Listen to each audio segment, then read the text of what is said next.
Ny mety ho toetry ny andro eny an-dranomasina ny alakamisy 5 jona 13 amin'ny 9 maraina hatramin'ny zoma 4 jona 13 amin'ny 9 maraina.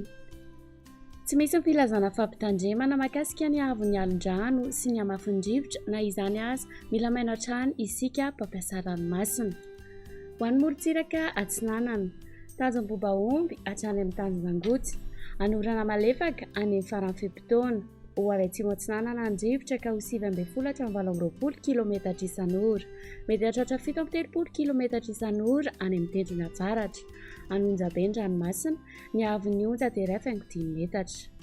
Tanjona-gotsy hatrany Mahanoro, isy orana any amin'ny faran'ny fe-potoana. Ho avy atsimo atsinanana an-drivotra any avaratra Toamasina ka ho 7 hatramin'ny 19 kilometatra isan'ora. Ho avy avaratra kosa any Ankafa ka ho 7 hatramin'ny 19 kilometatra isan'ora. Adim-panonja na anonja be ny ranomasina, ny haavon'ny onja dia 1 hatramin'ny 2 metatra. Manoratra ny Taolagnaro, ho maina amin'ny ankapobeny.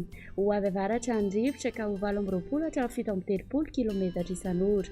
Adim-panonja na anonja be ny ranomasina, ny haavon'ny onja dia 1 hatramin'ny 2 metatra. Taolagnaro hatrany amin'ny tanjom-vohimena, ho maina ny morontsiraka rehetra. Ho avy avaratra andrefana an-drivotra ka ho 9 hatramin'ny 18 kilometatra isan'ora. Anonja be ny ranomasina, ny haavon'ny onja dia 5 metatra. Ho an'ny morontsiraka andrefana, tanjom-vohimena hatrany amin'ny tanjona-gabo, ho maina ny andro amin'ny ankapobeny. Ho avy avaratra andrefana an-drivotra ka ho 9 hatramin'ny 18 kilometatra isan'ora. Anonja be ny ranomasina, ny haavon'ny onja dia manodidina ny 2 metatra ary isy alon-drano madinika avy atsimo andrefana.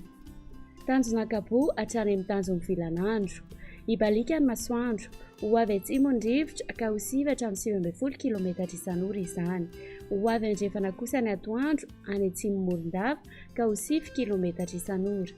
Adim-panonja na anonja be ny ranomasina, ny haavon'ny onja dia aotra faingoena hatramin'ny 2 metatra fa mety hahatratra 2,2 hatramin'ny 2,4 metatra any amin'ny tapany atsimo.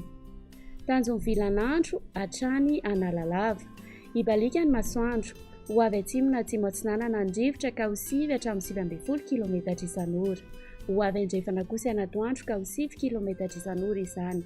Ho tonony ny ranomasina, ny haavon'ny onja dia manodidina ny 8,3 metatra. Analalava hatrany amin'ny tanjon'ny Bobaomby, andrahoana mitsitokotoko na ibalika ny masoandro.